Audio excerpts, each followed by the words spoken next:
വിവിധ വികസന പദ്ധതികളുടെ ഉദ്ഘാടനത്തിനായി പ്രധാനമന്ത്രി ശ്രീ നരേന്ദ്രമോദി കൊച്ചിയിലെത്തുന്നു. ഏകദേശം 10,800 കോടി രൂപയുടെ പദ്ധതികൾക്ക് അദ്ദേഹം തുടക്കം കുറിക്കും.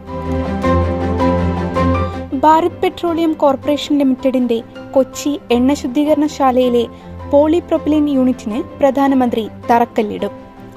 5,500 കോടി രൂപയിലധികം നിക്ഷേപം വരുന്ന ഈ പദ്ധതിയുടെ പ്രതിവർഷ ഉൽപാദനശേഷി 400 കിലോ ടണ്ണാണ്. പാക്കേജിംഗ്, ഓട്ടോമോട്ടീവ് ഘടകങ്ങൾ, മെഡിക്കൽ ഉപകരണങ്ങൾ, തുണിത്തരങ്ങൾ, ഗാർഹികോൽപ്പന്നങ്ങൾ എന്നിവയിൽ ഉപയോഗിക്കുന്ന അത്യന്താപേക്ഷിതമായ വസ്തുവാണ് പോളിപ്രൊപ്പിലിൻ. ഈ സൗകര്യം ഇന്ത്യയുടെ ആഭ്യന്തര പോളിമർ ഉൽപാദനശേഷി വർദ്ധിപ്പിക്കുകയും ഇറക്കുമതി ആശ്രയിക്കുന്നത് കുറയ്ക്കുകയും വ്യവസായ വളർച്ചയെ പ്രോത്സാഹിപ്പിക്കുകയും ചെയ്യും. ഈ മേഖലയിൽ തൊഴിലവസരങ്ങൾ സൃഷ്ടിക്കാനും ഇത് സഹായകമാകും.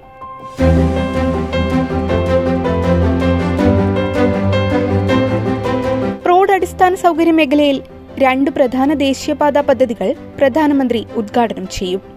2,650 കോടി രൂപയിലധികം ചെലവിൽ നിർമ്മിച്ച ദേശീയപാത 66 തലപ്പാടി ചെങ്കള ഭാഗത്തിന്റെ 6 വരിപ്പാതയാണ് ഇതിൽ ആദ്യത്തേത്. മുംബൈ കന്യാകുമാരി സാമ്പത്തിക ഇടനാഴിയുടെ ഭാഗമായ ഈ പാത കാസർഗോഡ്, കണ്ണൂർ ജില്ലകൾ തമ്മിലും മംഗളൂരുവും മുഴപ്പിലങ്ങാടും ഉൾപ്പെടെ സമീപ പ്രദേശങ്ങൾ തമ്മിലുമുള്ള കണക്ടിവിറ്റി കരുത്തുറ്റതാക്കും. കാസർഗോഡ്, ബേക്കൽ, പയ്യന്നൂർ, കണ്ണൂർ തുടങ്ങിയ പ്രധാന നഗരങ്ങളിലേക്കുള്ള യാത്രാ സൗകര്യം മെച്ചപ്പെടുത്തുന്നതിനൊപ്പം അഴീക്കൽ തുറമുഖവുമായുള്ള ബന്ധം വർദ്ധിപ്പിക്കാനും വിനോദസഞ്ചാരം, വ്യാപാരം എന്നിവയെ പിന്തുണയ്ക്കാനും ഈ പദ്ധതി സഹായിക്കും. ഏകദേശം 2,140 കോടി രൂപ ചെലവിൽ നിർമ്മിച്ച വെങ്ങളം മുതൽ രാമനാട്ടുകര വരെയുള്ള കോഴിക്കോട് ബൈപ്പാസിന്റെ 6 വരിപ്പാതയാണ് രണ്ടാമത്തെ പദ്ധതി. നിലവിലുള്ള വിഭജിക്കാത്ത 2 വരിപ്പാതയെ ഇരുവശങ്ങളിലും സർവീസ് റോഡുള്ള 6 വരി ദേശീയപാതയായാണ് ഈ പദ്ധതിയിലൂടെ ഉയർത്തുന്നത്. ഇത് ഗതാഗതക്കുരുക്ക് ഗണ്യമായി കുറയ്ക്കാനും വാഹനങ്ങളെ ഉൾക്കൊള്ളാനുള്ള ശേഷി വർദ്ധിപ്പിക്കാനും റോഡ് സുരക്ഷ മെച്ചപ്പെടുത്താനും സഹായിക്കും.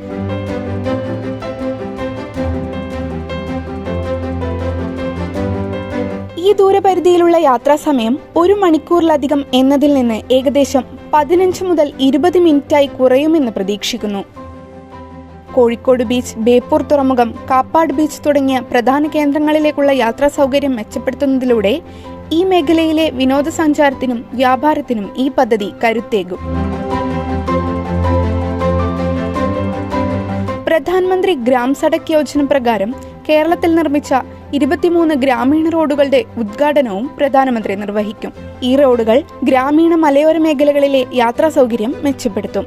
കമ്പോളങ്ങൾ, വിദ്യാഭ്യാസം, ആരോഗ്യ പരിരക്ഷ, തൊഴിലവസരങ്ങൾ എന്നിവയിലേക്ക് മികച്ച സൗകര്യം ഉറപ്പാക്കാനും അതുവഴി ഗ്രാമീണ ഉപജീവന മാർഗങ്ങൾ കരുത്തുറ്റതാക്കാനും ഇത് സഹായിക്കും.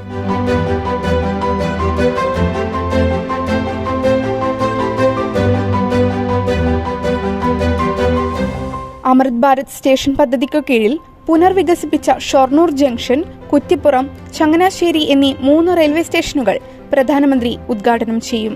യാത്രക്കാർക്കുള്ള മെച്ചപ്പെട്ട സൗകര്യങ്ങളോടും പ്രവേശനക്ഷമതയോടും കൂടിയാണ് ഈ സ്റ്റേഷനുകൾ ആധുനികവൽക്കരിച്ചത്. ഷൊർണൂർ നിലമ്പൂർ റോഡ് റെയിൽപാത വൈദ്യുതവൽക്കരണ പദ്ധതി പ്രധാനമന്ത്രി രാഷ്ട്രത്തിന് സമർപ്പിക്കും. പ്രധാനപ്പെട്ട ഈ റെയിൽപാതയുടെ വൈദ്യുതവൽക്കരണം പൂർത്തിയാകുന്നതോടെ ഷൊർണൂരിൽ എഞ്ചിൻ മാറ്റേണ്ടി വരുന്നത് ഒഴിവാക്കാനും കൂടുതൽ വേഗമേറിയതും കാര്യക്ഷമവും സുസ്ഥിരവുമായ ട്രെയിൻ ഗതാഗതം സാധ്യമാക്കാനും കഴിയും.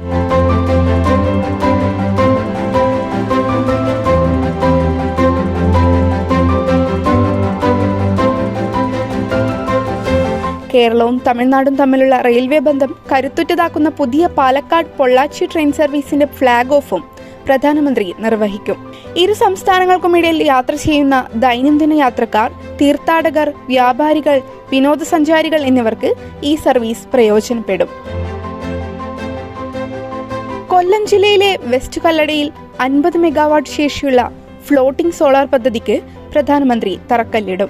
ഇന്ത്യയുടെ ഹരിതോർജ്ജ ലക്ഷ്യങ്ങളിലേക്ക് സംഭാവനയേകുന്ന ഈ പദ്ധതി സുസ്ഥിരവും കാർബൺ പുറന്തള്ളൽ കുറഞ്ഞതുമായ ഊർജ്ജഭാവിയോടുള്ള രാജ്യത്തിന്റെ പ്രതിജ്ഞാബദ്ധതയ്ക്ക് കൂടുതൽ കരുത്തേകും. നാടിന്റെ സമഗ്ര വികസനത്തിന് കരുത്തേകുന്നതാണ് ഈ പദ്ധതികൾ.